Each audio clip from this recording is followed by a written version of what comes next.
بالرفق وجل الخير والسعد. அஸ்ஸலாமு அலைக்கும் வரஹ்மத்துல்லாஹி வபரகாத்துஹு. அன்பிற்கினிய அல்லாஹ்வின் நல்லடியார்களே, சலாம் கூறும் விஷயமாக கடந்த சில தினங்களாக தொடர்ந்து சில பாடங்களை பார்த்து வருகிறோம். அதிலே நேற்றைய தினம் நாம் எப்படி சலாம் சொல்ல வேண்டும், ஒருவருக்கு சலாம் சொல்வதாக இருந்தாலும் அஸ்ஸலாமு அலைக்கும் என்ற பன்மையான வார்த்தையை பயன்படுத்த வேண்டும். அது மட்டுமல்லாமல் சலாம் சொல்லும் பொழுது, சொல்லக்கூடிய சலாமுக்கு பதில் சலாம் சொல்லும் பொழுது அலைக்கும் சலாம் என்று சொல்லாமல் வ அலைக்கும் சலாம் என்ற வாவை இணைத்து சொல்ல வேண்டும். அப்பொழுதுதான் சொன்னவருடைய சலாமோடு இணைக்கப்படும் பதில் சொல்லக்கூடியவருடைய சலாமும் என்ற விஷயத்தை நேற்றைய தினம் பார்த்தோம்.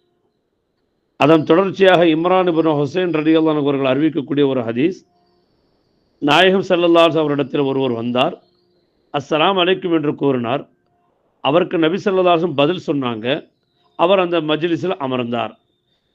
ரசூலுல்லாஹி ஸல்லல்லாஹு அலைஹி வஸல்லம் சொன்னார்கள், இவருக்கு 10 நன்மைகள் உண்டு என்று சொன்னார்கள். சிறிது நேரத்தில் இன்னொருவர் வந்து அஸ்ஸலாமு அலைக்கும் வரஹ்மத்துல்லாஹ் என்று கூறினார். நபிகள் பெருமானார் ஸல்லல்லாஹு அலைஹி அவர்கள் அவருக்கு பதில் சொல்லிவிட்டு இவருக்கு 20 நன்மைகள் உண்டு என்று கூறினார்கள். நபிகள் நாயகம் ஸல்லல்லாஹு அலைஹி சபையிலே மூன்றாவதாக ஒரு நபர் வந்தார். அஸ்ஸலாமு அலைக்கும் வரஹ்மத்துல்லாஹி பரக்காத்துஹு என்று கூறினார். அவருக்கும் நபி ஸல்லல்லாஹு அலைஹி வஸல்லம் பதில் கூறினார்கள். அவரும் அந்த சபையில் அமர்ந்தார். இவருக்கு 30 நன்மைகள் உண்டு என்று நபி ஸல்லல்லாஹு அலைஹி அவர்கள் சொன்னார்கள். இந்த ஹதீஸ் அபூதாவுதிலும் திருமதியிலும் பதிவு செய்யப்பட்ட ஒரு அற்புதமான ஒரு ஹதீஸ்.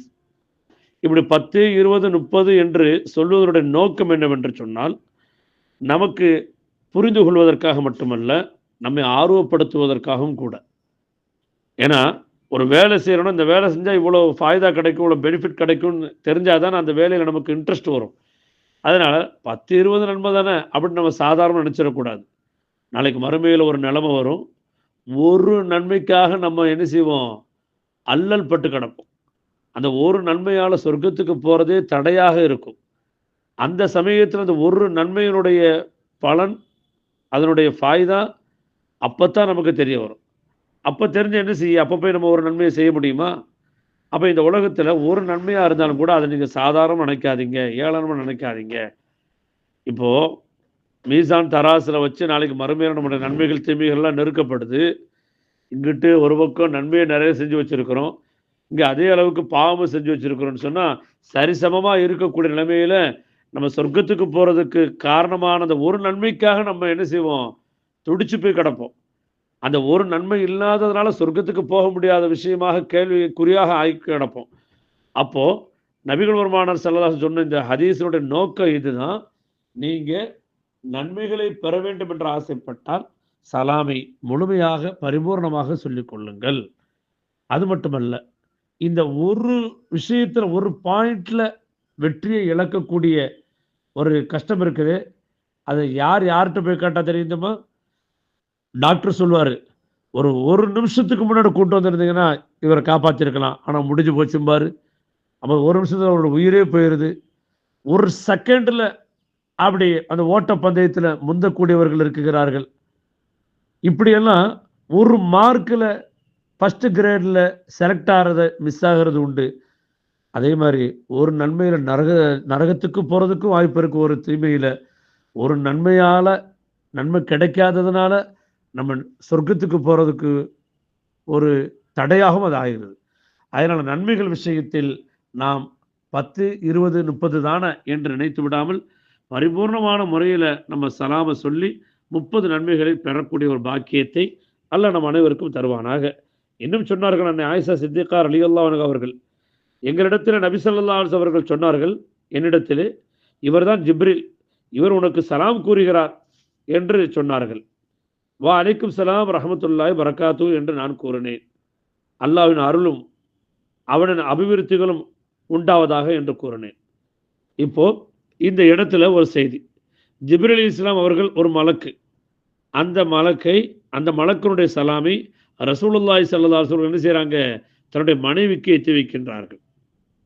பொதுவாக ஒரு அந்நியவர் ஒரு சலாம் சொல்கிறார் என்று சொன்னால் நேரடியாக அந்த பெண்ணிடத்தில் சொல்லாமல் நாயகத்திடத்தில் சொல்லி அந்த நாயம் ஸல்லல்லாஹு அலைஹி வஸல்லம் எத்தி வைக்கின்றார்கள். அப்ப நாயம் ஸல்லல்லாஹு அலைஹி அவர்கள் எத்தி வைத்த அந்த சலாமுக்கு அவர்களும் பதில் சலாம் சொல்லுகிறார்கள் என்ற செய்தி புகாரியில் பதிவு செய்யப்பட்டிருக்கிறது. இன்னும் சொன்னார்கள், அனஸ் ரலியல்லாஹு அன்ஹு அவர்கள் அறிவிக்கக்கூடிய ஒரு ஹதீஸில் நபிகள் பெருமானார் ஸல்லல்லாஹு அலைஹி அவர்கள் ஒரு வார்த்தையை பேசினால் அது நன்றாக மக்கள் விளங்கும் வரை மீண்டும் மீண்டும் 3 முறை கூறுவார்கள். அதே பாணியில் ஸல்லல்லாஹு அலைஹி வஸல்லம் அவர்கள் ஒரு கூட்டத்தாரிடம் வந்தால் அவர்களுக்கு 3 முறை சலாம் சொல்வார்களாம். அஸ்ஸலாமு அலைக்கும் வரஹ்மத்துல்லாஹி பரக்காத்துஹு, அஸ்ஸலாமு அலைக்கும் வரஹ்மத்துல்லாஹி பரக்காத்துஹு, அஸ்ஸலாமு அலைக்கும் வரஹ்மத்துல்லாஹி பரக்காத்துஹு என்று சொல்வார்கள். இது ஒரு நபரை பார்த்து 3 தடவை சொல்ல வேண்டிய தேவையில்லை. ஒரு பெருங்கொண்ட கூட்டத்துக்கு நம்ம சலாம் சொல்லும் பொழுது எல்லாருக்கும் கேட்குற மாதிரி, எல்லாருக்கும் ரீச் ஆகிற மாதிரி என்ன செய்யலாம்? ஒரு சலாமை ஒரு தடவைக்கு 2 தடவை 3 தடவை என்ன செய்யலாம்? சொல்லலாம் அப்படிங்கிற செய்தியும் புகாரில் பதிவு செய்யப்பட்டிருக்குது. சரிங்க, இப்போ சலாம் சொல்கிறோம். நம்ம சொல்லக்கூடிய சலாம் எவ்வளவு வால்யூமில் சொல்லலாம், எவ்வளவு சவுண்டில் உச்சகட்டமாக சொல்லலாம், எந்த இடத்துல எப்படி சொல்லணும் அப்படிங்கிறதையும் ரசூலுல்லாஹி ஸல்லல்லாஹு அலைஹி வஸல்லம் நமக்கு சொல்கிறாங்க. எல்லா இடத்துலையும் சத்தமோடு சலாம் சொல்லிடக்கூடாது, அஸ்ஸலாமு அலைக்கும் அப்படின்றக்கூடாது. ஏன்னா அங்கே தூங்குறவங்க இருப்பாங்க, அங்கே வேறு ஏதாவது அலுவல்களில் ஈடுபட்டுக்கிட்டு இருப்பாங்க. அவங்களுக்கு தொந்தரவு பண்ணாத மாதிரி நம்ம சலாமை சொல்லணும்.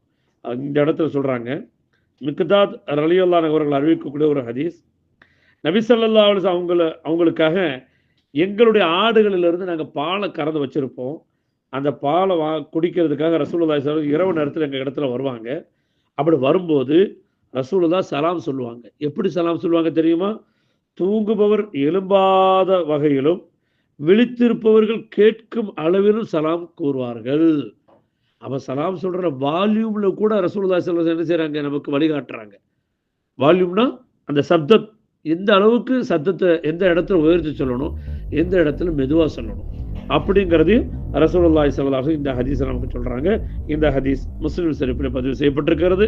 இன்னும் இந்த சலாம் சம்பந்தப்பட்ட தகவல்கள் தொடர்ச்சியாக வருகிறது.